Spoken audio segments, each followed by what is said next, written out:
mu'minin, inobliga sa atin, simula na 2 years after ng hijra ng Propeta Muhammad sallallahu alaihi wasallam. As-sana thaniya min al-hijra. Ibig sabihin, pagkalipas ng hijra ng Propeta Muhammad sallallahu alaihi wasallam sa Madina, 2 years after nun, doon na inobliga ng Allah subhanahu wa ta'ala ang pag-aayuno sa buwan ng Ramadan. So, ang tanong, bakit nga ba tinawag siya na Ramadan? Saan ba galing ang word na Ramadan? Sabi ng ating mga ulama, tinawag siyang Ramadan dahil galing siya sa word ng Ra, Mim at Dad. Ramad na tinatawag. Ang word na Ramad sa lugat al-Arabiya, ito yung baga ng apoy. O yung apoy mismo na nakikita natin. Diyan kinuha ang word na Ramadan or Ramad na tinatawag. Yung apoy na nakikita natin. So bakit siya tinawag na Ramadan samantalang sa apoy siya galing? Sabi ng ating mga ulama, tinawag siyang Ramad o kinuha siya sa word na Ramad dahil siya ay magsusunog ng ating mga kasalanan. Pagpasok ng Ramadan, ang mga taong nais masunog ang kanilang mga kasalanan, ma-wash out yung kanilang susunugin yun ng Ramadan dahil sa baraka ng buwan na ito. So ngayong gabi, insyaAllah subhanahu wa ta'ala, pag-usapan natin ang ilang mga bagay kung paano salubungin ang buwan ng Ramadan. Ano yung mga dapat natin gawin?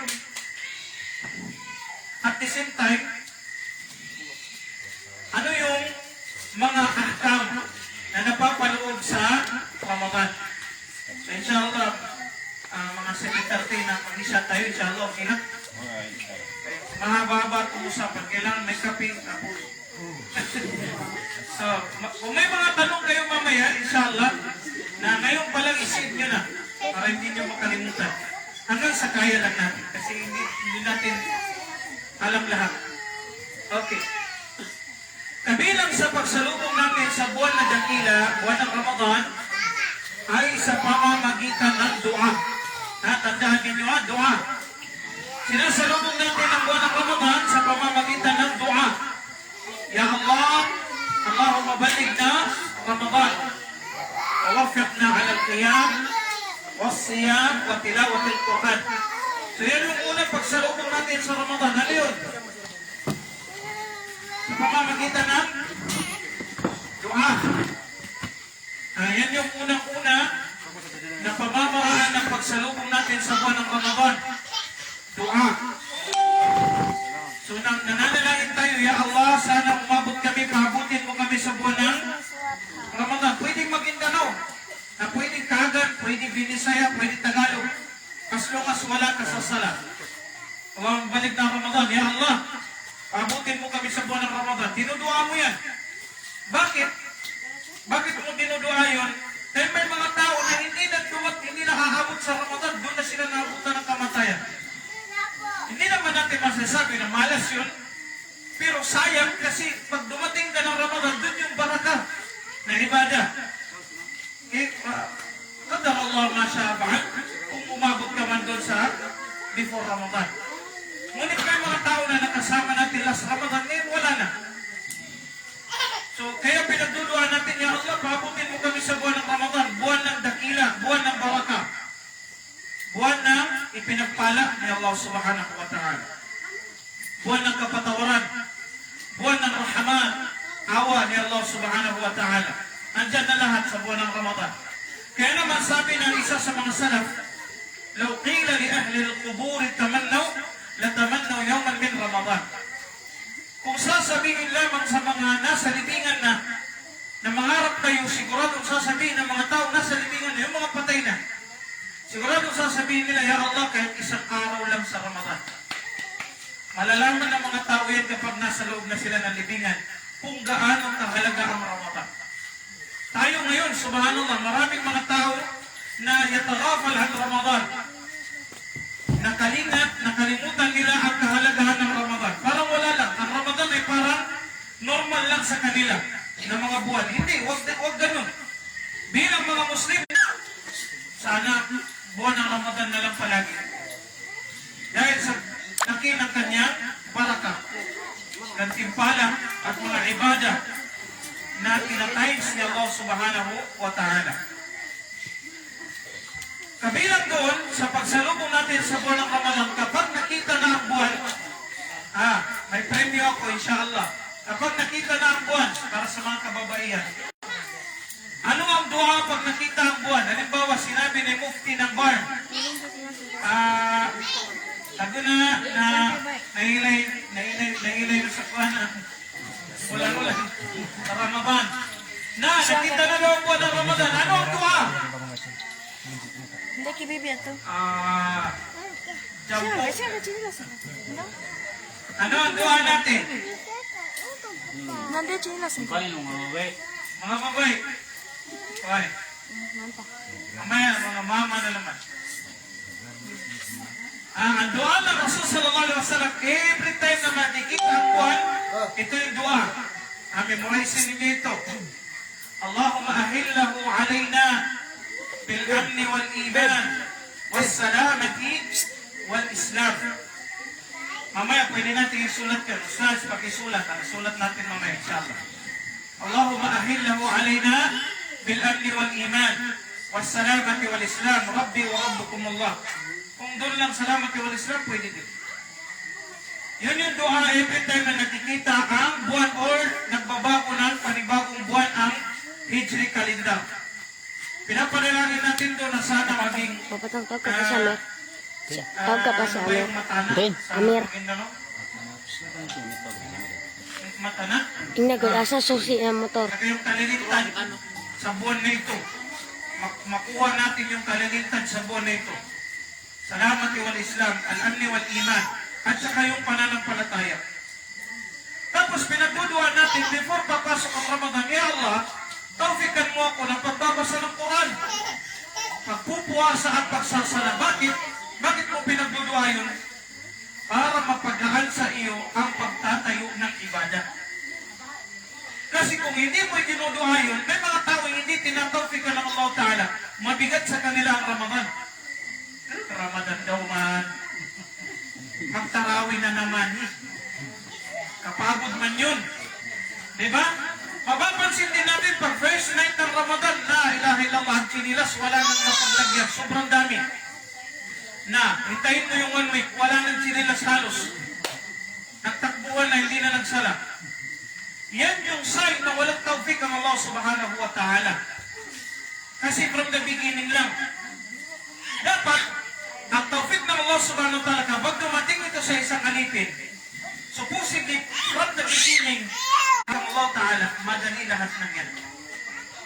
Kaya naman, before Ramadan, pinagduduan mo, Ya Allah, tawfikan mo ako ng pagsasagawa ng ibadah, yung sala, yung pag-aayon ng puwasa, yung pagbabasa ng Quran.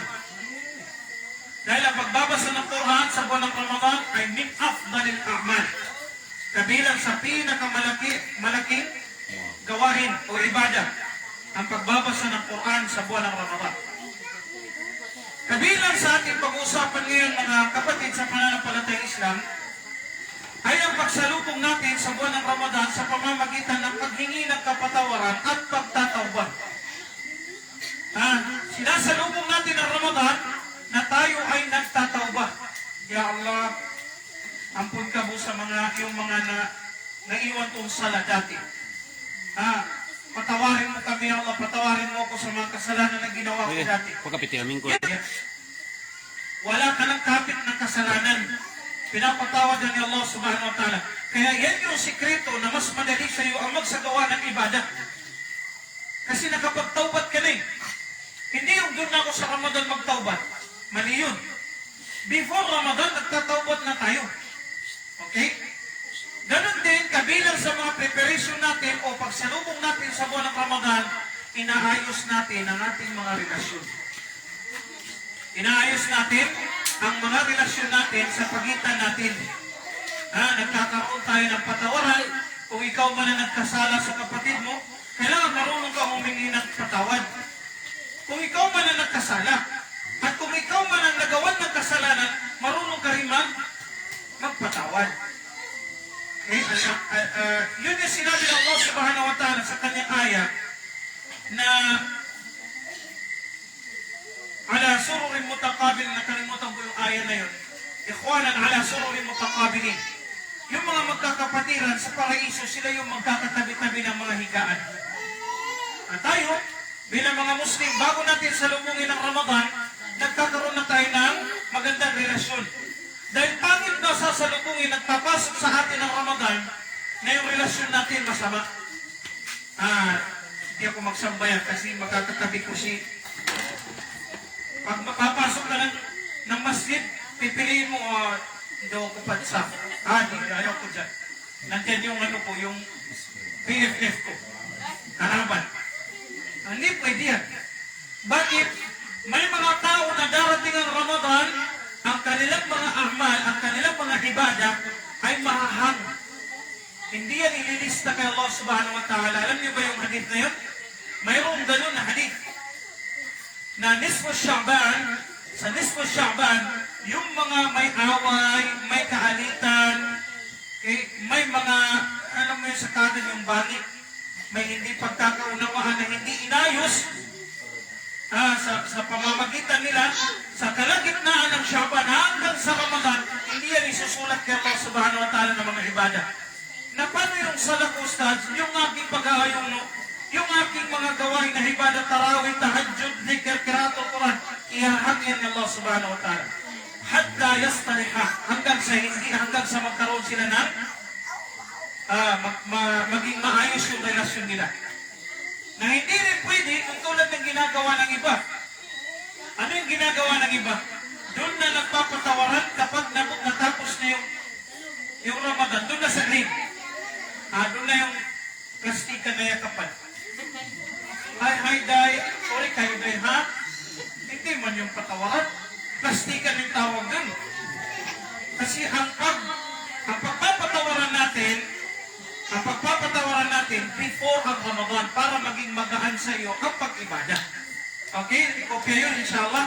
Ngayon, papasok tayo ngayon sa mga ahkam. At sa mga kababayan, may mga importanteng bagay na dapat niyong malaman dito, inshallah. Unang-una, ang tinatawag na ru'yat ay palagi sa Quran sa hadith, sa sunnah ng Rasul sallallahu alaihi wasallam. Yun yung basihan natin. Hindi tayo pwedeng kumuha sa iba pang basihan. Pag may darating sa atin, nakakita ng buwan sa amin, paano? Ganito ganyan ang tinatansya lang. Hindi pwede. Mayroon tayong tinatawag na basihan. Mayroon tayong katibayan. Sinabi ng ating mga ulama,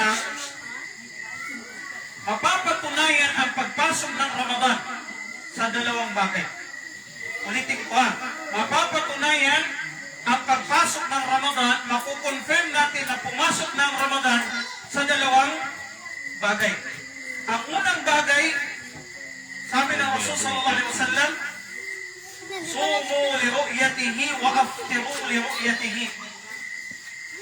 Magpuasa kayo kapag nakita ninyo ang buwan. Mag-iftar kayo, ibig sabihin, yun na yung last na araw ng Eid, ang papasok ng araw ng Eid, kapag nakita ninyo ang buwan. Ibig sabihin, tapos na ang Ramadan. So yun yung basihan natin. Sabi ng mga ulama, according sa explanation doon, ang pagkakita ng buwan ay galing sa surface ng lupa, pahangad ba? Pataas. Sabi na binigay sa atin ng Rasul sallallahu alaihi wasallam, galing sa lupa, pataas. Nakita ng buwan. Okay? Now, maulang, makulimlim, maulap, damay-lay ustad. Ang damay-lay, kasi darulipta, hindi nila nakita ang darulipta sa Davao, darulipta sa Zamboanga, darulipta sa Cotabato, darulipta sa Manila. Hindi nakita ang buwan. Paano yan? Okay. Matagal naman mag-announce yung darulipta. Relax ka na, ha? Hindi lang ikaw naghihintay dito sa Nuwangan. Lahat na ang Pilipinas naghihintay. Okay. Mamaya explain kung paano. Bakit yun? Kapag hindi nakita sa February 28, meaning hindi pa tayo kukumpletuhin ang buwan ng Sha'ban. Ibig sabihin, February 28 hanggang March 1, yung March 1 yung ika-30 ng Sha'ban. Kung hindi nakita ang buwan. Okay. Doon tayo sa tanong ngayon, Ustad, paano po ba kung makita ang buwan sa Amerika? Paano kung makita sa Saudi Arabia? Kasi wala tayong puwasa dito ng declare ang mufti. Samantalang ang Saudi nagsimula na. Huwag kang maproblema dyan. Sabi ng ating mga ulama, tulad ni Imam Shafi'i, rahimahullah, at iba pang mga madahib, ang explanation nila doon, likulli baladin matla. Likulli baladin matla. Ang bawat lugar ay mayroon siyang tinatawag na sarili or specific na moon sighting. Meron siyang specific na moon sighting. So sinabi naman ng ating mga ulama sa panahon natin ngayon, in-explain nila yun na maayos. Ang lugar na pinag-uusapan doon, yung magkapareho halos na tinatawag na time zone. Yung wala tayong halos pinagkaiba sa kanilang oras. Tulad ng halimbawa ng lugar ng Indonesia, Malaysia, Thailand, Brunei, malapit lang masyado yan kasi niliparin niya ng aeroplano, halos 30 minutes lang yan. Allahu alam, sino nakapunta doon. Malapit lang masyado. Ibig sabihin, halos wala tayong diferensya sa kanila pagdating sa oras, sa time zone, wala na. So bakit ngayon, alas 8, ang announcement, yung pinaka-maximum talaga na oras, alas 8. Ganito, sabi ng mufti, dapat, hindi namin nakita dito sa Cotabato. Tawagan din natin yung Sambuang na tatawag. O tatawagan yung Manila. Na paano, nakita nyo dyan? Sabi ng Manila, hindi. So ibig sabihin ang Pilipinas ngayon, hindi nila nakita. Ang gagawin, doon tayo naka-refer sa hadith ng Rasul sallallahu alaihi wasallam. Sallallahu alaihi wasallam. Klaro pa yung boses ko? Okay. So, unang-una yung Ru'yatul Hilal, klaro na yun, inshallah. So, ang sa atin, wala tayong ibang gagawin, kundi mag-open tayo ng cellphone kasi mag-live yung mufti natin ng farm, maghintay tayo ng declaration. Yun lang ang gagawin natin. Kasi may mga naatasan na tao na titingin sa buwan. Pupunta sila doon sa specific na lugar, titingnan nila doon, sila na yung bahala mag-announce mamaya. At sa atin lang, maghintay tayo. Okay. May mali dito na nangyayari minsan kapag nakita ang buwan. Ang mali sa ginagawa natin minsan, kapag nag-declare ang mufti na nakita ang buwan alas 8 ng gabi, hindi na tayo nagtatarawih. Mali yun. Kapag nakita ang buwan, kailangan magtarawih tayo. Automatic. Kahit late na, kahit alas 8 pa yan ng gabi. Halimbawa, nag-declare ang mufti na, nakita ng buwan, automatically mag-tarawih tayo. Kaya ang pinakamainam, ngayong Friday, maghintay tayo ng declaration, then kapag nakita, bismillah, tarawih agad tayo. So, klaro yan, inshallah subhanahu wa ta'ala. Okay. Alaman yajibu siyam. Kanino ba nauobliga ang pag-aayuno sa buwan ng Ramadan? Kanino ba nauobliga ang puwasa? Unang-una, Muslim. Hindi obligado sa hindi obligado sa kafir. Kristiyano at Hudyo. Relax lang kayo, ha? Kabata. Okay. So, unang-una, nauobliga sa isa, Muslim. Ang pag-aayuno. So, Muslim. Tayo ngayon, Muslim. Ibig sabihin, ang mga non-Muslim, hindi obligado sa kanila mag-ayuno kasi wala naman silang pananampalataya. Wala silang tawhid. Kaya Allah subhanahu wa ta'ala. Pangalawa, aqil. Anong ibig sabihin ng aqil? Anong ibig sabihin ng aqil? Yung nasa tamang pag-iisip. Yun yung pangalawa, Muslim, aqil. Ang aqil na tinatawag, yun yung hindi siya baliw o kulang sa pag-iisip. So, ibig sabihin, kapag nag-ayuno, halimbawa yung baliw, hindi yun obligatory sa kanya. Walang problema, sasabay, sunna lang yun sa kanya. Consider na sunna yun. Kasi hindi siya aqil. Wala siya sa tamang pag-iisip. Pangatlo, yung tinatawag na baligh o nasa tama o wastong gulang. Kailan nagiging balig ang lalaki at kailan nagiging balig ang babae? Kailan nagiging balig ang lalaki? Unahin natin ang mga lalaki. Nagiging balig ang mga lalaki sa mostly na sinabi ng ating mga ulama sa ika-15 years old. Ika-15 years old. Pangalawa, kahit hindi pa umabot doon sa 15 or nasa 14 pa, kapag nagkaroon na siya ng yung tawag dito, buhok sa masilang parte ng katawan. Kung pumanito kailangan malaman natin. Kapag mayroon na yun yung sign na siya ay balig na. Pangatlo, kapag siya ay nilabasan ng tubig na galing sa kanyang katawan, tulad ng wet dream o pananaginip ba, tapos nilabasan siya, yun yung sign na siya ay balig na. Para sa mga kalalakihan yun. Okay. So yung mga anak natin ng mga lalaki, check natin kung sila ba ay balig na o hindi pa. Ulitin ko 15 years old, umubo na yung buhok sa parte ng pinakamasirang parte ng katawan, nilabasan siya ng mani sa Lugat al-Arabiya, yung tubig na lumalabas sa parte ng masirang parte ng tinatawag na haid. Kapag nagkaroon na ng menstruation period ang babae, ibig sabihin balig na yun. Klaro yun, inshallah. Pag may menstruation na ang babae, ibig sabihin balig na yun. Ayan naman si Aisha radiyallahu anha, naging balig siya sa 9 years old. Ika 9 years old. Balig na si Aisha radiyallahu anha. Qadir. Kabilang sa mga kondisyon, Muslim, aqil, nasa tamang pag-iisip, balig, sa wastong gulang, qadir. Ang ibig sabihin ng qadir, yung may kakayanan na mag-ayuno. Kasi may mga bagay na maaaring dahilan upang hindi siya makapag-ayuno. Lalaki man o di kaya babae, matatapik natin yung mamaya, yung mga aara, ito yung mga rason, kung bakit hindi nakakapag-ayuno ang tao. Kung bakit hindi nakakapag-ayuno ang tao. So, alas 7 ngayon, inshallah, maghahadan. Tapos continue tayo, inshallah. Okay.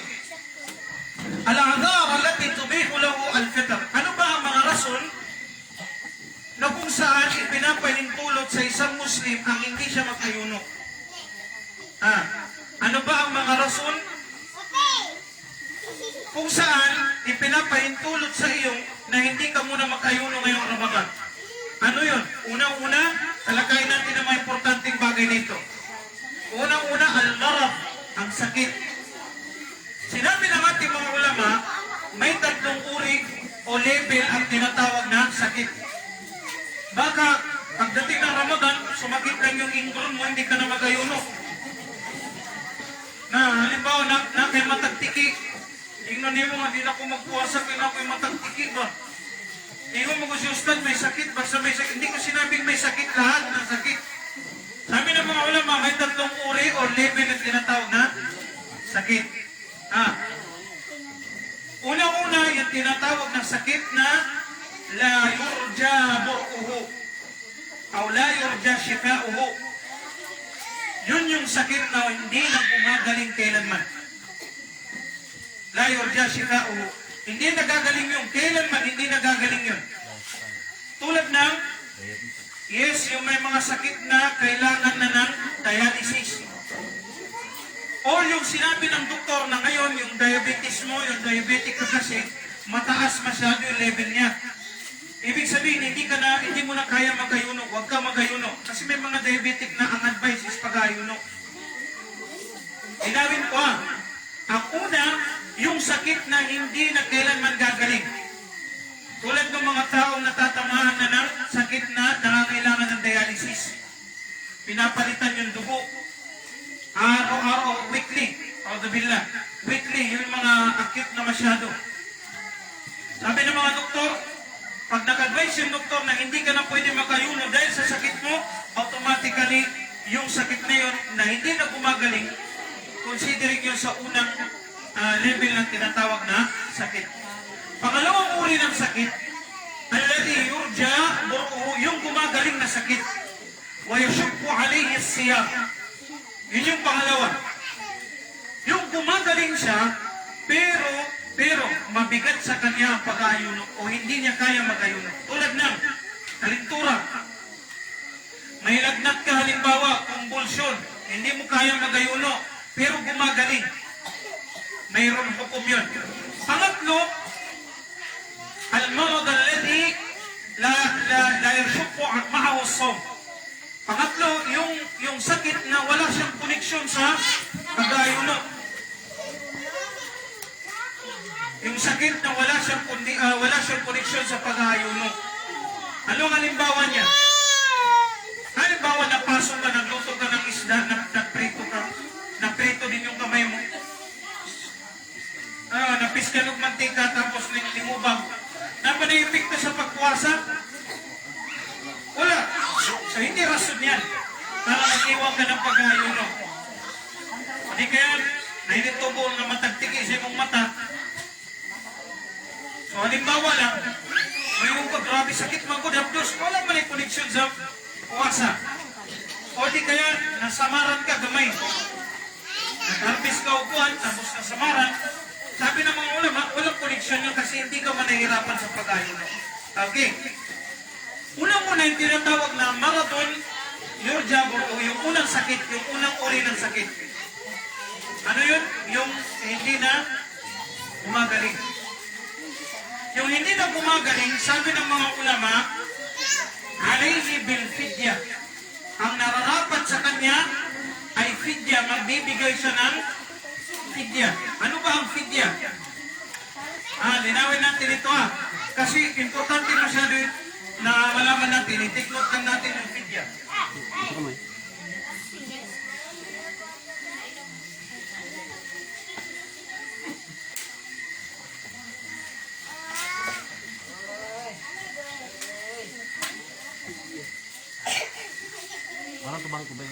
Para sa mga may sakit na hindi nagagaling, sabi ng mga ulama, kailangan niya na ng fidya.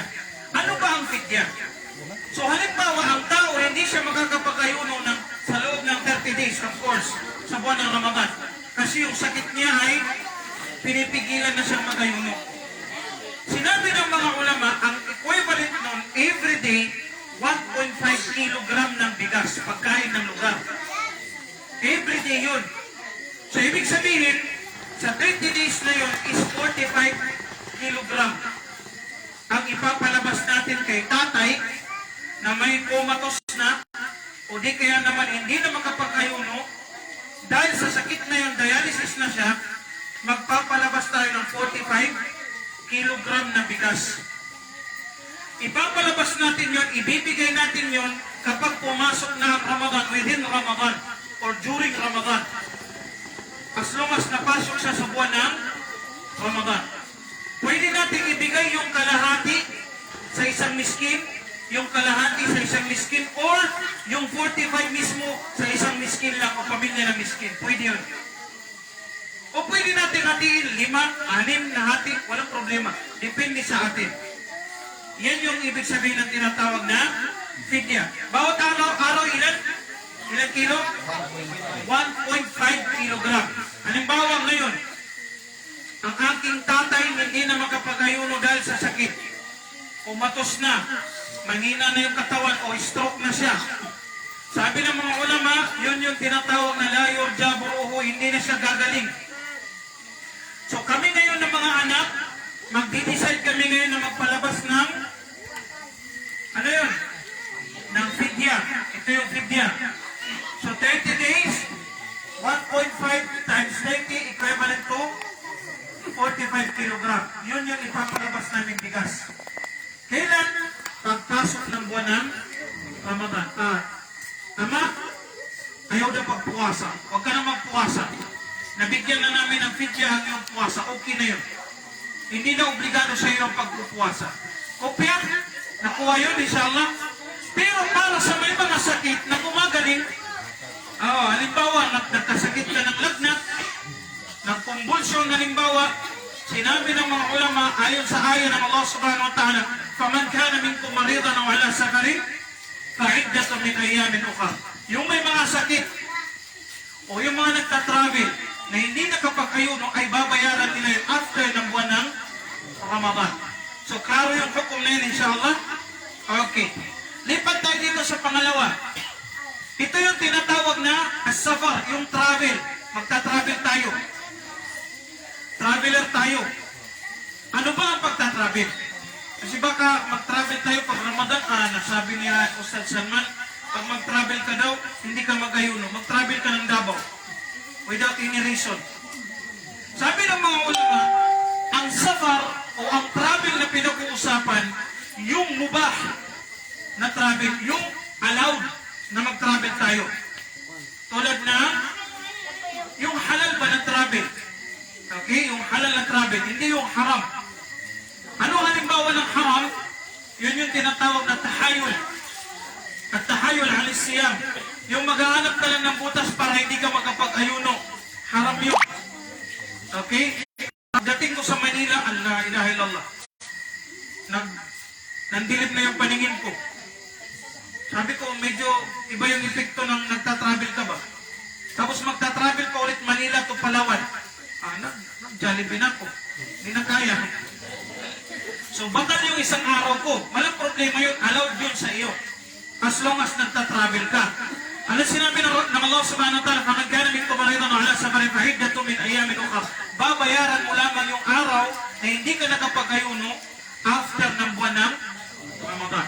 So, klaro yung reason na yan. Pwede kang hindi mag-ayuno. Pero kung namasiro lang nagpinikam, ayo, tablaha ang puwasa, uy. Lain po. Yung tigatig din, travel mo, traveling violation ang tawagan na. Basketball. Pangatlo, ito para sa mga kababaihan, nakikinog ka na. Yung pangatlo, yung haid wan nifas. Ano ang haid? Ito yung tinatawag na menstruation period para sa mga kababaihan. May mga aktam yung haid dito, pero hindi ko pwedeng matalakay lahat dito kasi specifically sa mga kababaihan yun.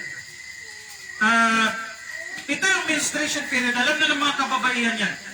During ng Ramadan, kapag dumating sa kanila ang bisita, automatically hindi na sila obligado na mag-ayuno sa buwan na yun. Bagkus, babayaran nila yun after ng Ramadan, after ng puwasa. Kung ilang araw, halimbawa 7 days, hindi sila nakapag-ayuno dahil sa menstruation period. So, ibig sabihin, babayaran nila yun after ng buwan ng Ramadan. Walang problema yun. Okay lang yun. Allowed yun. Natanong ni Aisha radiyallahu anha, paano yung sala ng kababaihan? Babayaran din ba? Hindi. Ang babayaran lang yung pag-aayuno. Pero hindi babayaran yung pagsasala. So, halimbawa, naiwan nila ng 7 days dahil sa haid, dahil sa menstruation. Sabi ng mga ulama, according sa hadith ng Rasul sallallahu alaihi wasallam kay Aisha radiyallahu anha, babayaran lamang ang mga puwasa, pero hindi babayaran ng sala. Copy yun? Kabilang doon yung tinatawag na damul nifas. Yung nifas, ito yung tinatawag na postpartum period. Postpartum period. Ang postpartum period, ito yung dugo ng kababaihan after nilang manganak. Pagkapanganak ng babae, mostly tumatakbo yun ng mga 40 days or 2 months na lumalabas sa kanilang dugo galing sa panganganak. Sinabi ng mga ulama, hindi obligatory sa kanila or pwede silang hindi muna magkayuno sa buwan ng Ramadan. Kopya yun, inshallah. So, menstruation period at yung postpartum period para sa mga kababaihan. Kabilang doon, yung hamal wa rida, yung pagbubuntis. Mga kababaihan na buntis sa Ramadan. Or before Ramadan, buntis. Walang problema na hindi kayo magayuno. Walang problema yun. Allowed kayo na kumain muna. Pero pagkapanganak nyo, after ng postpartum period, yung dugo ng nifas, automatically babayaran nyo yung mga araw na hindi kayo nakapag-ayuno sa last Ramadan. Ito yung pagbubuntis. At kabilang doon yung rida na tinatawag. Ang rida na tinatawag, ito yung pagpapasuso. Para sa mga kababaihan na nagpapadidik ng kanilang mga anak, pwede kayong hindi muna magayuno sa Ramadan kung kayo ay natatakot na mawalan ng gatas. Siyempre, mga lalaki, hindi natin yun hukom, sa kanila lang yun. At panglima, ito yung tinatawag na al-kibar, yung katandaan. Pag once matanda na, matuwagin, pag once matanda na, ibig sabihin hindi na obligatory pag once nagsabi na yung doktor na si Apo, yung lolo nyo, hindi na pwede magayuno yan. Sabi ng doktor, hindi na kaya ng katawan niya, hindi na advisable sa kanya. Yung sinabi ng mga ulama, susundin natin yung hukom na yun. Okay? Yung pagiging matanda. So, ibig sabihin, pag hindi na kaya ng matanda na magayuno, magpapalawas lang tayo ng fidya. Exactly. Magbibigay lang tayo ng fidya. Matanda na hindi na kaya magayuno. So, ibig sabihin, ang papalabas natin ngayon ay fidya. Lolo, lola, huwag ka na magpuwasa. Advice ng doktor, hindi ka na magpupuwasa. Pero kami ng mga anak mo, magpapalabas na kami ng fidya. Huwag ka na mag-alala sa buwan ng Ramadan. Hindi na obligatory sa iyo ang mag-ayuno. So, break muna tayo. Break. Tapos, magadan muna, then continue tayo, mga 20 minutes, inshallah. Sino magadan?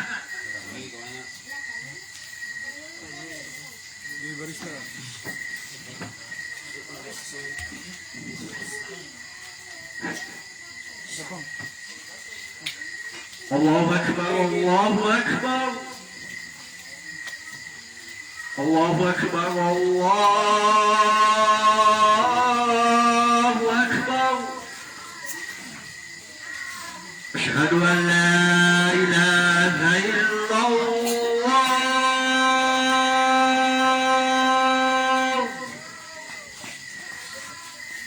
أشهد أن لا إله إلا الله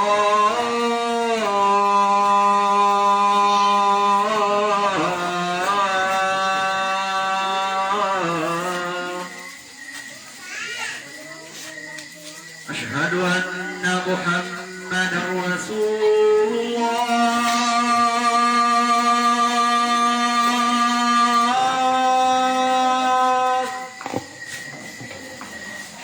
أشهد أن محمدا رسول الله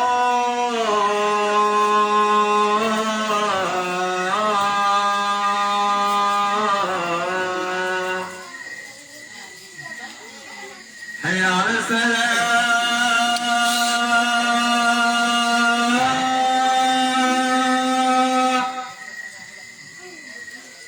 حي على الفلاح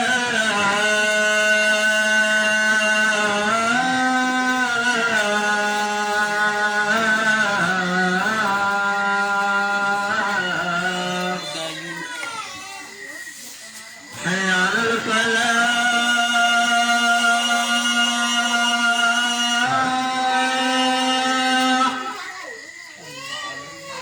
حي على الفلاح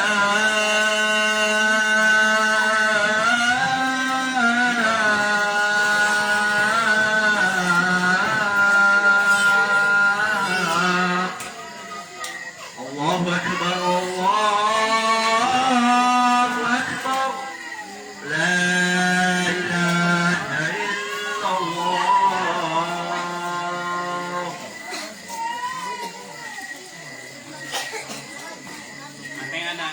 Okay, bismillah. So, continue tayo, no? Continue tayo. May mga 20 minutes pa tayo, inshallah ta'ala. May mga tanong tayo dito? Klaro? Ito yung mga dahilan upang allowed sa atin na hindi tayo maghayuno ngayong Ramadan. Unang-una, ang sakit, paglalakbay. Pangalawa, yung menstruation period at yung postpartum period para sa mga kababaihan, yung pagbubuntis o pagdadalang tao, yung tinatawag na pagpapadidik, at yung pagiging matanda na. So yan yung mga reason kung saan pwede sa tao na hindi siya mag-ayuno o magpuwasa sa buwan ng Ramadan. Ngayon naman, pag-usapan natin yung ilang makakasira sa pag-ayuno. Okay, ano ba yung makakasira sa ating pag-ayuno? Bantay tali kay delikado ni.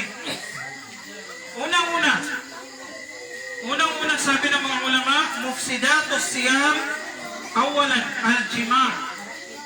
Ang jima', ito yung pagtatalik ng mag-asawa sa araw ng Ramadan. Pagtatalik ng mag-asawa sa araw ng okay yung gabi, walang problema. Pero yung araw ng Ramadan, habang kayo'y nag-aayuno, iwas talaga tayo sa ating mga asawa na magkaroon ng friction.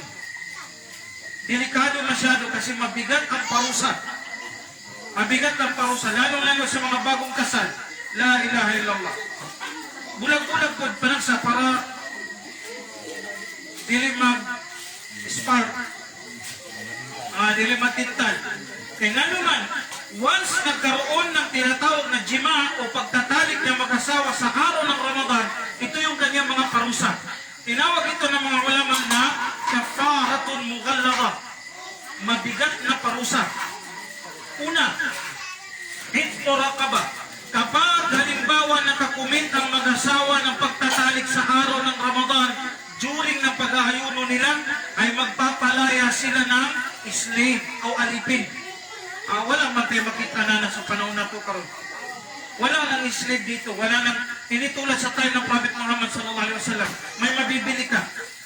Palalayahin yun. Sa panahon natin ngayon, mahal yun.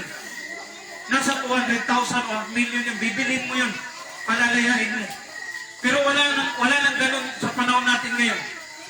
Pangalawa, kung wala yun, sabi ng Rasul sallallahu alaihi wasallam, siyamu shahrayni mutatabi'in. Yun yung option na tinatawag.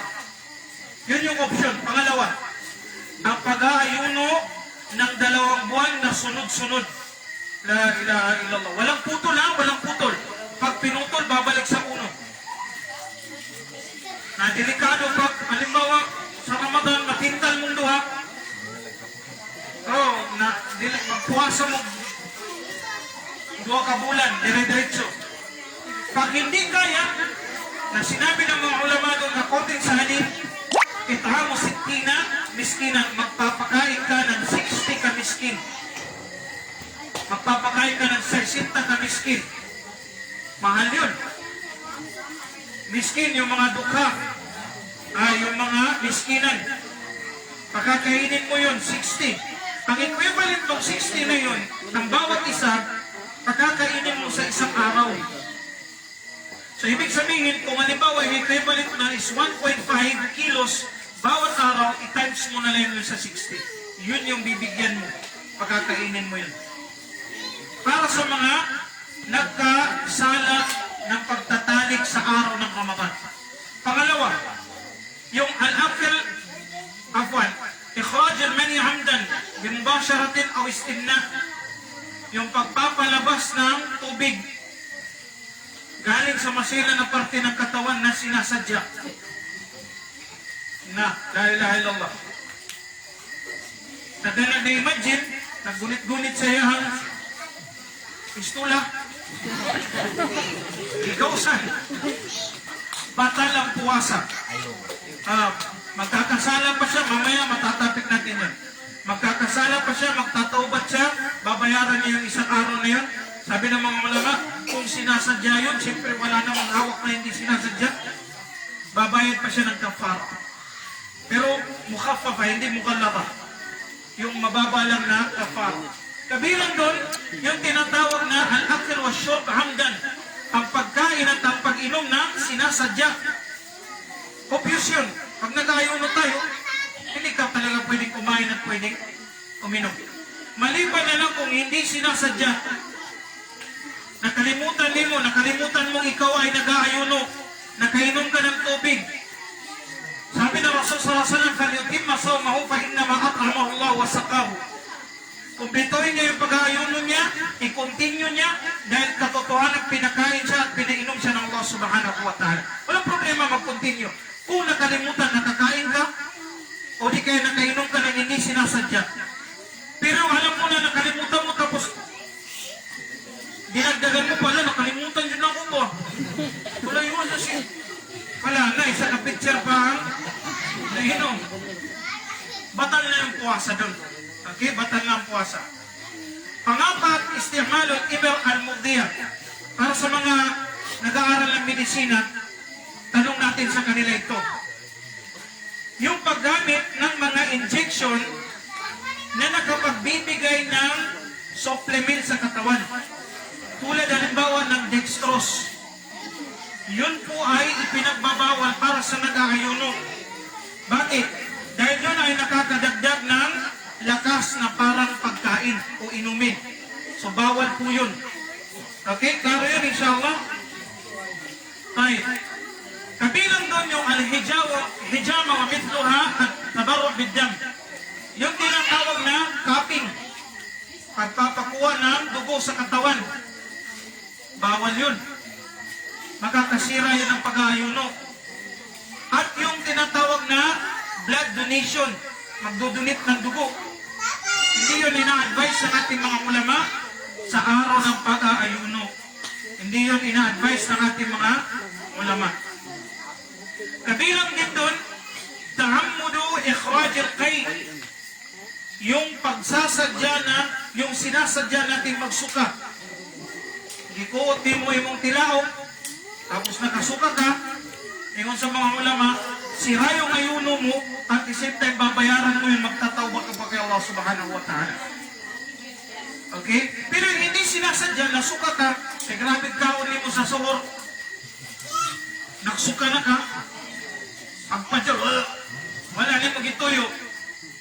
Ingon sa hadith, ipadayon mo ang imuhang pagpuwasa. Wala problema to.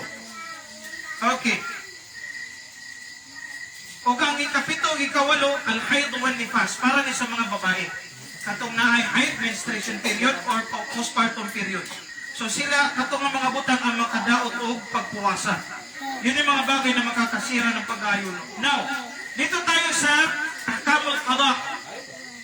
Ang pagbabayad ng puwasa. Okay. Dahilan ng kanyang hindi pag-ayuno, yung travel, yung sakit, o yung mga nabanggit natin dito, ay falaysa alayhi illa al-qada, magbayad lang siya. Kung halimbawa, dito ka nakapasok, sa lima na ito na nabanggit natin, sabi ng mga ulama, magbabayad ka lamang ng iyong pag-ayuno after ng Ramadan. Kung kaya mo mag-ayuno, except sa matanda na. Okay? So magbabayad lang. Halimbawa, nakasakit ka, walang problema yan. Walang ibang obligasyon doon, maliban na lamang na magbabayad ka.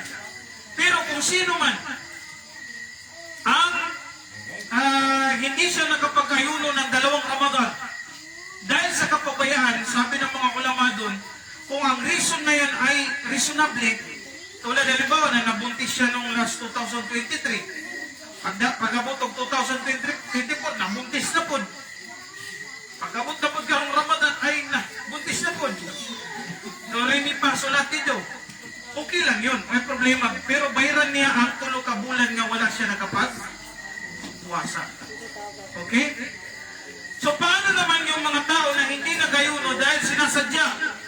Bila udrin, wala silang rason. Sabi ng mga ulama, فَعَلَيْهِ مَعَ الْقَضَاءَ التَّوْبَةِ إِلَى اللَّهِ عَزَّ وَجَلَّ. Yun yung mga tao na kailangan sila magtauba muna, humingi muna ng kapatawaran. 2024, hindi sila nakapagayuno ng 5 araw. Dumating na naman ang Ramadan. Hindi nila nabayaran yun. Nalagpasan ng 2 Ramadan. Sabi ng mga ulama, magtatauba sila, hihingi sila ng kapatawaran at babayaran nila yung mga araw na yun.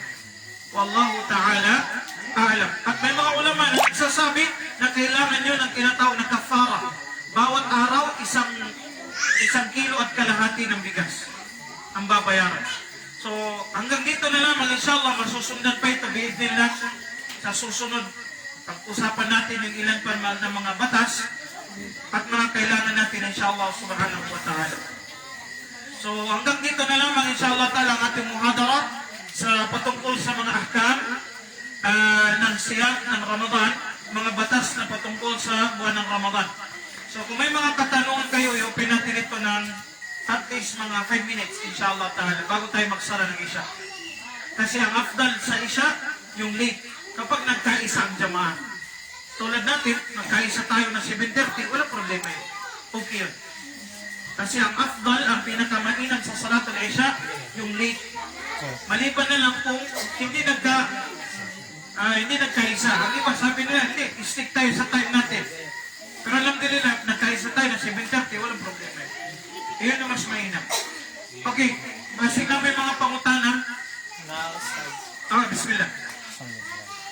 Assalamualaikum Ustads.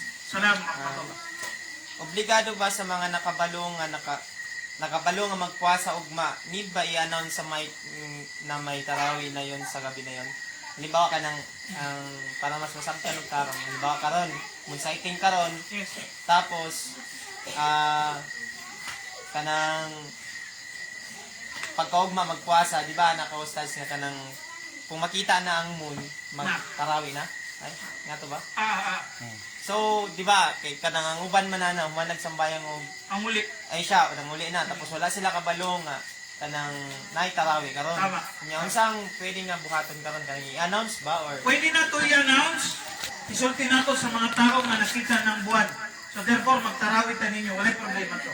pero sa amo nga nakabalo ba, obligado ba mi nga mag-ingon nga to? Ah yes, obligado siya. Wala pong exemption doon dahil tayo mas nakakaalam, tayo ang unang nakaalam o nakabalita. Well then, al-iblag doon ay wajib. Ano yung dalil? Balik ko ano yung walang ayat. Yung pagpapaalala doon is obligatory sa mga tao. Follow-up question lang. Ah yes. Halimbawa, naka-announce na. Mga ilang minutes ba bago mag-start ng tarawih halimbawa? Depende sa jamaah. Babalik ito sa tinatawag na al-urf wal-ada. Kung ano ang nakasanayan ng mga tao. As long as ma-perform nila ang salatul tarawih. So halimbawa, ang nakasanayan natin dito after ng Isha, kasi hindi alam ng mga tao, ang iba uuwi muna kasi naghihintay ng balita. Then after that, mga 8 or 8:30, babalik yung mga tao para magsala ng tarawih. Walang problema yun. As long as yun ang pinagkasunduan ng lugar. Na, Ano, Stads? Another question. Ano ang tamang paraan ng sinisigaw nung halimbawa nag-announce na yung Darul Ifta na bukas magbuka na, di ba may sinisigaw nun Allahu Akbar, Allahu Akbar, Allahu Akbar, La ilaha illallah, Allahu Akbar. Di ba mahaba yun, Ustads? Based dun sa friend ko na naka-attend ng Daura, sabi niya daw, yung mahabang kasunod nun, ano daw yun? Paano? Pinangumbal ba? Bida. Bida. walang ibang dua na alam kong na specific na dua in terms na makita ang buwan.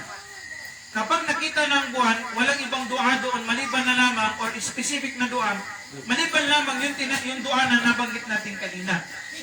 Allahumma ahillahu alayna bil amni wal iman was salamati wal islam rabbi wa rabbukum Allah. Ngayon, pwede tayong magdua doon ng hindi specific.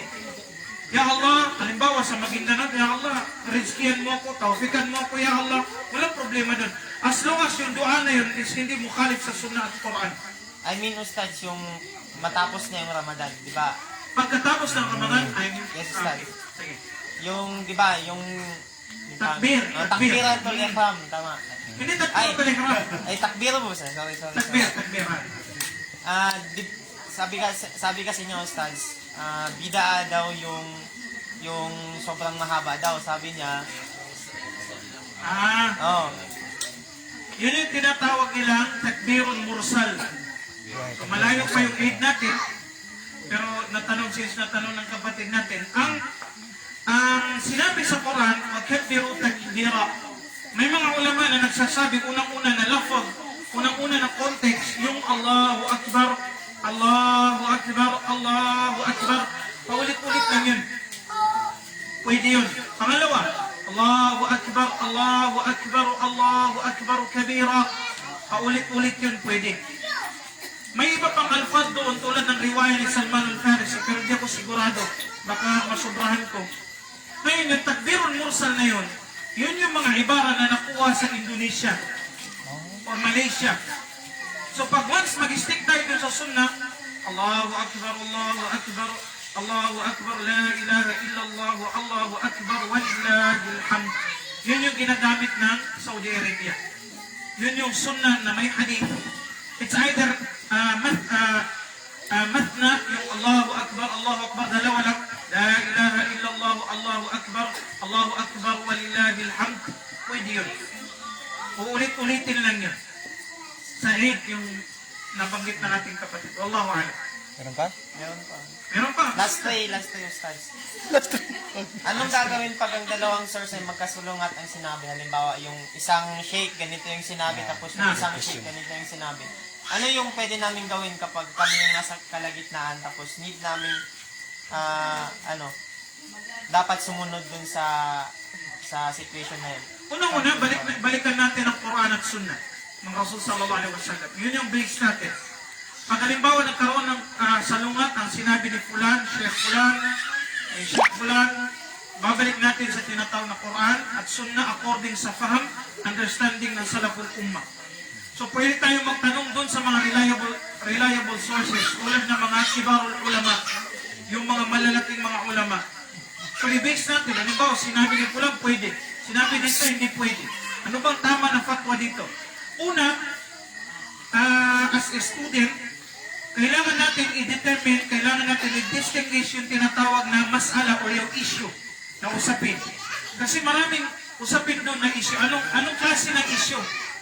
Baka yung mga slight lang, pwede naman ito, nagkasalungat lang sila. Yung atulad halimbawa ng mga masail furuhiyya, yung mga branches lang ng mga hukum, hindi kailangan na magkano doon. Tulad halimbawa ng Sami Allahu liman hamida, may mga ulama na nagsasabi, Sami Allahu liman hamida. Ganun. Meron din nagsasabi ng mga ulama, Sami Allahu liman hamida, inzal. Actually, lahat din tama. Walang problema. Mga branches lang yun na mga masala na hindi kailangan mag-away, hindi kailangan magpatayan. Okay, kasi mga branches na mga ahkam yun. Kaya i-determine natin, kailangan natin i-distinguish, kailangan natin i-separate kung ano bang pinag-uusapan. Pero pag once ang masala, ang issue is ang usapin sa akida, halimbawa yung creed, yung usul mismo, yung ugat, ay hindi pwedeng kukunin yun sa kahit sino. Doon tayo sa mga reliable talaga ng mga ulama. Doon tayo sa mga authentic talaga. Kasi delikado, mawawala tayo sa tamang landas. So, pag once ganun nagkukur yung ganun, halimbawa, i-determine natin, yung bahay na usapin, yung bahay akida na usapin, itanong natin sa mga ulama din, na alam natin na mayroon silang sapat na kaalaman doon sa issue na yun. Wallahu a'lam. Paano kung, Sige. Sige. Okay. Sige, may type pa ito. Walang problema yan. paano kung kaubuhon na kuasa kay kanang lamig ang panahon na Kaubuhon. sa mga yes, resistance kanang naa ka sa kaligitnaan sa sambayan tapos nagubo ka na isabay nga plima unsa imong buhaton nato? Wala mang galing gawas. Napad rin. Kanang naggawas na sa kanang baba na gyud kanang Ay, napabalik ko. I mean, mo ganitong main question dito Ustad. Unsa ang buhaton nato maghawa mi sa Yes, yun yung mga darura ng mga situation. Halimbawa talaga, lumabas. So, ang option doon is ilalabas. Hindi naman pwede tigumon. Kaya luod man siya. So, pwede kang mag-out sa sala, i-spit mo yun, ilabas mo yun, then balik ka sa sala kung saan ka nag-stop. Okay lang yan, walang problema yun. Pero, hindi siya batan. Pero kung halimbawa yung mga problema na nandito pa, nagdadalang isip pa lumabas, palabasin. Paano kung halimbawa situation lang Ustad, paano kung ikaw yung imam tapos nangyari sa iyo yun? Ano yung ano lang Ustad, situation lang. Opo. Kung sa akin yan, Opo. nakupo ko. Opo, Ustad. Kaya para para if ever nga situation nga mahirap. Yes, pwede ako mag-split. Halimbawa kung may bintana, pwede ako mag-split ng gano'n, walang problema. Dili kaya matingala ang mga imamon Ustad nga. Dili kaya matingala yung mamon nga kanang ni Kung ako sa sitwasyon na ako, nako'y tawil na dala ko, please. Pwede na ako i-split sa tawil na ako. Kung kailangan yan. Kung wala, maggawas ko gamay, split na ibalik ko sa ipagawas na ko, then mabalik ko sa sala na ko. Dili bata lang sala, ha? Then explain ako sa mga kuan. Kasi hindi man siya nakakabata lang sala. Hindi siya nakakabata lang pag-ayo lang. Not unless kung lumabas na, tapos pinabalik mo pa. Yun, sabi ng mga ulama, nakakasira yun ng pag-ayo. Yes. Makabatal. Makabatal na yun kasi hindi na naging part yun ng ecosystem. Na, Sa ano Ustad, sa salatong maghrib Ustad, sa pag-adan ko ba Ustad, pagkatapos ng adan agad po ba tayo mag-ikama o halin tayo marami? Mumtaz. Ang salatul maghrib, ito yung pinakamaiksing time. Sa lahat ng sala na 5 sala, ito yung pinakamaiksing. According sa ating mga ulama, explanation ng waqt ng tinatawag na maghrib, kailan ba pumapasok ang maghrib? Rinda hurubi asyams. Kapag ang araw ay lumubog na. Hindi ibig sabihin kapag ang araw ay wala nang liwanag, mali yun. Ibig sabihin, kapag lumubog ng araw, wala na tayong nakitang araw, siyempre meron pang liwanag, normal yun. Pero maghrib na yun. Kailan matatapos ang oras ng maghrib? Kailan matatapos? Kapag nawala na yung mapula-pula sa langit. Nahatid ng araw. Yun yung time niya lang. So ang duration niya, wallahu alam, more or less nasa 20 to 30 minutes lang. Ang tanong ng ating kapatid, halimbawa pag nag-adhan ako ngayon, Allahu Akbar, pumasok na yung maghrib. Ilang minuto ba ang interval para mag-ikama ako? Sa Saudi Arabia, sa napapansin namin, mostly nasa 15 to 20 minutes. Maghrib pa yun, walang problema yun. O sa atin, sabihin natin 10 minutes ang interval niya para hindi mapadali yung mga tao na naka-abdas pa, halimbawa, makaabot pa sila sa jamaa. Pangalawa, yung titingnan natin din yung mga nag-iftar. 10 minutes ay sapat na para kumain ng iftar. Ayaw sa pabusog ba? Ayaw sa bakong kaon. Yung masabayang pa man. After ng salat, pwede man magribansin. Walang problema. So 10 minutes, at least ang interval ng salat, adhan al-maghrib at yung iqama niya. Same lang din. Kasi para matolerate natin yung tinatawag na halos walang malilate ng salatul maghrib. Kasi yan yung problema. Minsan, ang mali sa atin, nagdudugtong na yung salat. Hindi lang sa maghrib, pati yung sa salatul jum'ah. Ito yung problema sa atin. Pag nag-aadan ng maghrib, La ilaha illallah, Allahu Akbar, Allahu Akbar. Sino pa pupunta sa masjid? Kabala mo din. Kabala mo din. Kasi ang mag-iinom ako ngayon, maririnig ng mga tao, magsasala ko, ako lang mag-isa. Mali yun. Okay, pangalawa, yung tinatawag na salatul jum'ah, isa din yun sa mga mali natin. Ilan ba yung interval? Kailangan ilan ba yung in-between ng adhan? Sa first adhan at yung pangalawang adhan. Ang mali sa atin is yung 30 minutes lang ang pagitan nila. The worst case, minsan, nagkagan ng unang adhan, sinusundan agad ng pangalawa. Mali po yun. Ang tama, dahil ang adhan na una, hindi po yun sa Yawmul Jum'ah. Ang adhan na una, hindi yun nagpapahalala ng pagpasok ng waqt, ng oras. Yun ay warning o pagbabala sa mga tao na ngayong araw na ito ay Jum'ah. Kaya naman, mas maganda na at 11 a.m., nagkadal na tayo. Bilang paalala sa mga nagka-drive, sa mga nagninegosyo, sa mga nagtatrabaho. Jamat man day karon. Nga ba sa Saudi? Alas 11 pa nagkadal na, jamat man day karon para mawarningan sila. At least, ang in-between ng adhan al-awwal, yung first adhan, at yung second adhan, at least 1 hour ang kanilang interval. Para mapa-remind sa mga tao. Pero yung problema sa atin, La ilaha illallah, Allahu Akbar, Allahu Akbar, pangalawang adhan na yun. So hindi pwede. Mali yung, hindi natin nakuha yung sunnah ng Rasul sallallahu alaihi wasallam. Balikan ko yung sa maghrib, yun yung interval doon sa dalawa. At least 10 minutes, ang pagitan to 15 minutes, walang problema yun. At least yung mga kumakain, o yung mga nag-uudo, hindi naman magmamadali, makakaabot pa sila. Kasi may mga malalayo pa minsan, naglalakad. Hindi tayo inutusan ng Islam na magmadali. Lalo na sa sala. Hindi tayo inutusan ng tatakbo.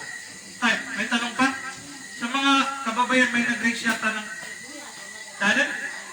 Last question, Ustad. Okay. Obligado ba na sumunod tayo sa oras na galing sa Darul Ifta kahit ito'y nakabase sa kanilang lugar? Halimbawa, Pagadian, tapos Kilapawan. Ang ang sagot na yan, unang-una, ibabalik natin sa Darul Ifta na meron tayo sa isang lugar. Kasi bawat lugar, mayroon tayong pinagkaiba ng konti pagdating sa tinatawag na time zone. Tulad ng Davao, hindi kami pwede mag-refer dito sa Cotabato. Kasi mayroon talagang pinagkaibang oras o sa Pagadian. Ang oras ng Pagadian at ang oras ng Davao ay medyo may diferensya. As of now, meron naman tayong pinapalabas ng Darul Ifta sa bawat lugar na nakakalendaryo mismo na yun yung nire-refer sa mga oras kada waqt. So yun po yung susundin natin. Sa Kidapawan, wallah alam, kiri yata kayo ng Cotabato. So, obligado mo masunod sa Cotabato. Dito, kiri ng Cotabato. Sa Cotabato tayo mag-base, kung dito tayo sa Kidapawan. Pero yung Davao, hindi kami pwede mag-base, o yung Pagadian, hindi kami pwede mag-base sa Davao. Kasi malayo yun. O sa Jinsan. So, may sarili silang mga tawting na tinatawag. Maganda na tanong ng kapatid natin, kasi dito may problema sa iftar. Yung saho na tinatawag. Yung time ng saho, meron tayong tinatawag doon na imsak. Yung po ay bida. Yung po ay bida, hindi po pwede yun. Ang imsak na tinatawag, supposedly, halimbawa yung fajar, ano mong oras ng fajar? 49. 4:49. 4:39? 49. 49. Halimbawa, yan yung adhan. Okay? 4:49. Okay. May sinasabi na ang imsak daw from 4:30, hindi ka na pwedeng kumain. Kasi maghihintay ka na dito. Yung between nito, hindi pwedeng gawin imsak. Sabi ng mga ulama, ito ay bid'ah. Walang imsak. Wala imsak. Kasi ang word na imsak is yung pagpigil. Yun na yung paghahayuno. So kailan ba mag-i-start yung paghahayuno? Dito sa time ng Fajr. Ito yung time talaga niya. So in between, pwede ka pang kumain, pwede kang uminom. Kung sa purpose ng studs? Ang purpose daw nila para sigurado ang time. Okay. So, imsak ka. Sa mga kalendar na may mga imsak. Actually, ito ay na-adapt natin sa teachings from other countries. Mo ba na tong term nga tambi o studs? Tanbing, yes. Yan yung term na tanbing. Pero hindi pwedeng sundin yan. Mag-stick tayo dito. Kaya naman, ang mag-aadan ng Salatul Fajr, on time talaga. On time talaga. Mag-assign tayo dito, bigyan natin ng sadaka, after ng Ramadan, para at least, on time talaga siya mag-adan. So, ang mga tao ngayon, aware palagi, nag-adan na si Fulan, on time yan. Para hindi tayo mapasubo sa kahit Kapit binantarang mali. kaon pa ka nagbang na. Para yung tama talaga yung oras natin. So, pagmimitigan yan. Wala na, okay na. So, syukran. Wabihana nagtabi. Barakatun makifaya. Wassalamu alaikum warahmatullahi wabarakatuh. Subhanakallah wa bihamdik. Asyhadu an la ilaha illa anta astaghfiruka wa atubu ilaik.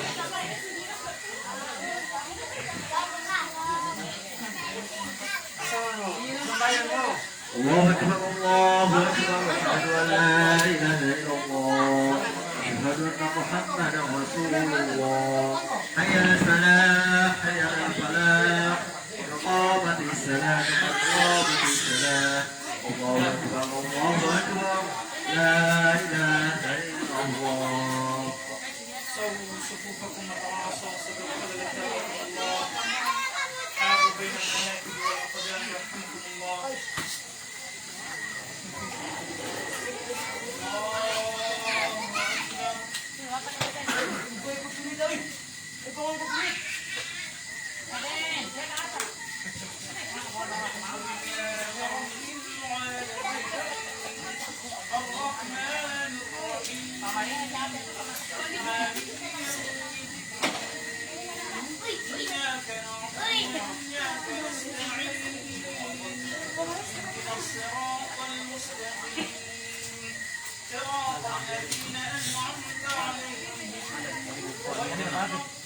Pwede tagtaro.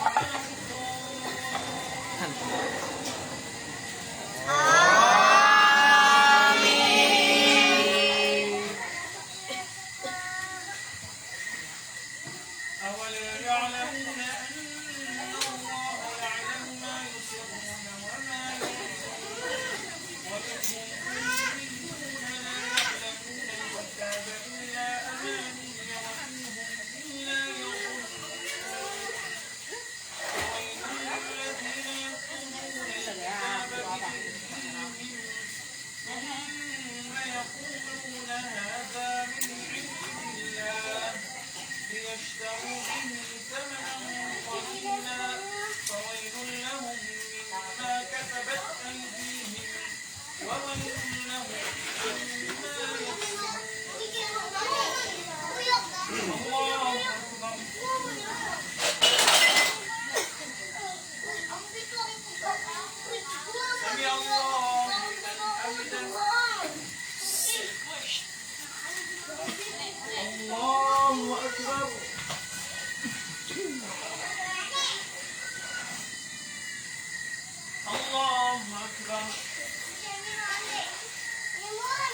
وترزق من تشاء بغير حساب.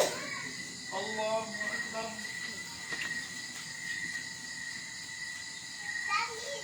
سمع الله لمن حمده. الله أكبر.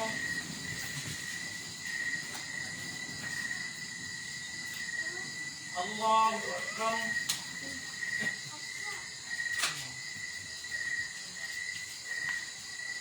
الله أكبر. الله أكبر.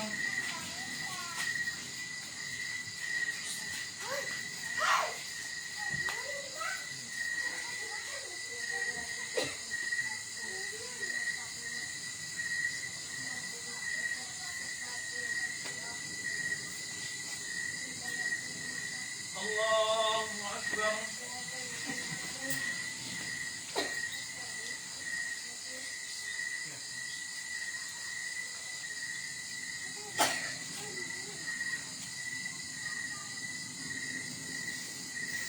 الله أكبر.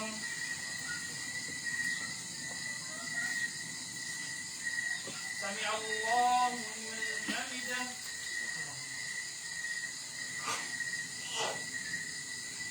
الله أكبر.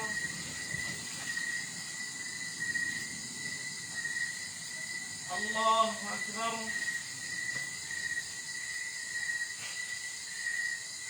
الله أكبر.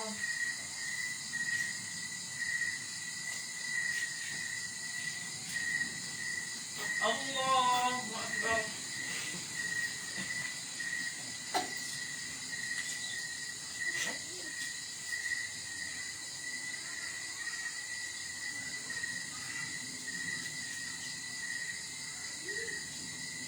الله أكبر.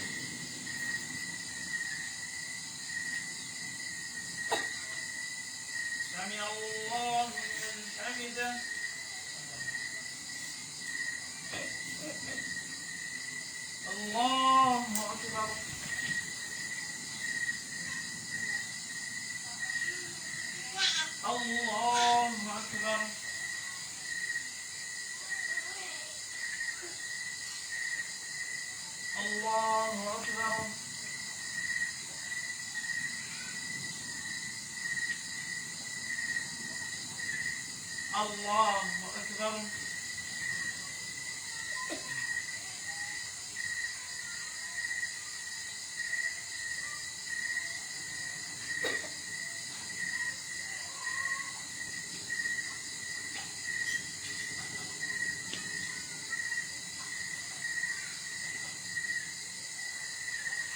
Assalamualaikum warahmatullahi. Assalamualaikum warahmatullahi.